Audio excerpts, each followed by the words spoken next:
સાણંદના મોડાસર ગામમાંથી માનવતા, સેવાભાવ અને સમાજ પ્રત્યેની જવાબદારીનું અનોખું ઉદાહરણ સામે આવ્યું છે।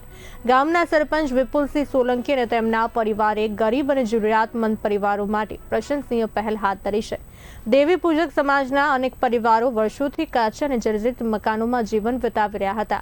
તેમની મુશ્કેલીઓને સમજીને સરપંચ પરિવારે કોઈ સરકારી સહાયની રાહ જોયા વિના પોતાના ખર્ચે આ પરિવારોને નવા પાકા મકાનો બનાવી આપવાનો સંકલ્પ કર્યો છે।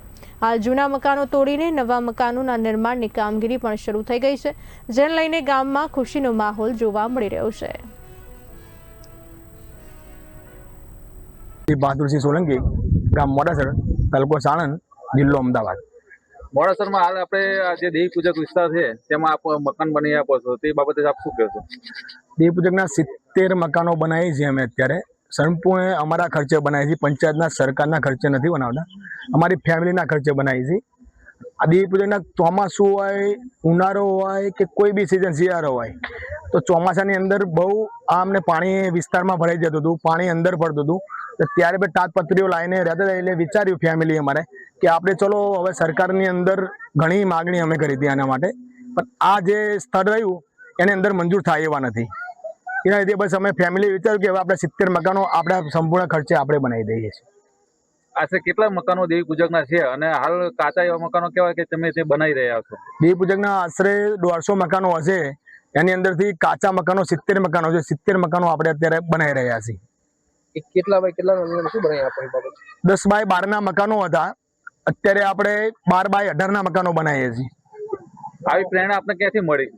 આવી પ્રેરણા બસ અમારે ઘણા ટાઈમથી અમારા ફેમિલીની અંદર ચર્ચા થતી હતી કે આપણે આ દેવી પૂજકનો કાંઈક રસ્તો કરવો પડશે, એટલે એના માટે અમારે ફેમિલીને બેસીને અને વિચારીને આ નિર્ણય લીધો છે અમે। અને આ બાબતે તમે કયો સંદેશો આપશો અન્ય સરપંચોને? અમને સરપંચોને પણ એવો સંદેશો આપીશ કે આની અંદર જેટલા ગરીબો જ્યાં ગયા હોય, જ્યાં તમારે મદદરૂપ થવા જેવું હોય ત્યાં મદદરૂપ થજો। દેવી પૂજક એક સમાજ ને દરેક સમાજ, જ્યાં ગરીબ સમાજ હોય ત્યાં બધાને આ એક જ પ્રેરણા મારી રહેશે।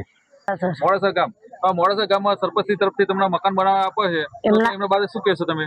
અમે એમના તરફથી આભાર માંગીએ છીએ કે અમારા ગામના સરપંચ અમને પોતાના મકાન બનાવી દે। કેવા મકાનો હતા તમારા? કાચા માટેના મકાન હતા, 25-50 વર્ષથી રહેતા છે અમારા ગળિયાના ગળિયા, પણ અમને કોઈ ઓલું નતું, પણ બહુ વરસાદ થતો ચૂવા પડતા હતા, તે અમારા ગામના સરપંચ અમને પોતાના મકાન બનાવીને આલ્યા। હું સરપંચનો ખૂબ ખૂબ આભાર માનું છું, પહેલા પર્સનલી અને મારા સમાજ વતી। અને જે અમારા સમાજમાં અહીંયા વર્ષોથી જે ઝૂંપડપટ્ટી કે કાચા મકાનો જે રીતે રહેતા હતા, બહુ તકલીફ હતી રહેવાની, ચોમાસામાં બહુ પાણી ભરાતું હતું, પડી જવાની બીક રહેતી હતી।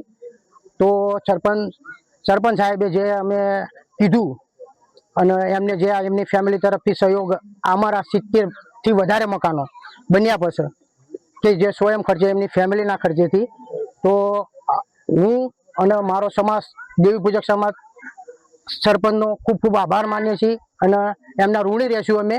આજ લગી કોઈ સરપંચે અમને આટલો સહયોગ આપ્યો નથી, 2 ટર્મથી છે, હજી સરપંચ રહે આવતા ભવિષ્યમાં, અને પ્લસ કે આગળ એમનો ખૂબ ખૂબ વિકાસ થાય, એ આગળ વધે, તાલુકા જિલ્લા કક્ષાએ એમને પાર્ટી નોંધ લે અને એમનો સપોર્ટ આપે, અને અમે એમના સાથે છીએ। તમામ દેવી પૂજક સમાજ સરપંચના સાથે છે, બીજો ઇતર જે ગરીબ સમાજ છે તે પણ એમની સાથે છે। આપ કેટલા વર્ષથી મોડાસર ગામમાં રહી રહ્યા છો? અમે અહીંયા લગભગ 150-200 વર્ષથી રહીએ છીએ, અમારા બાપ દાદાના વખતના અહીંયા છીએ। કેટલો પરિવાર આપનો હશે દેવી પૂજક? કેટલી અમારા અહીંયા 600-700 ટોટલ વસ્તી છે,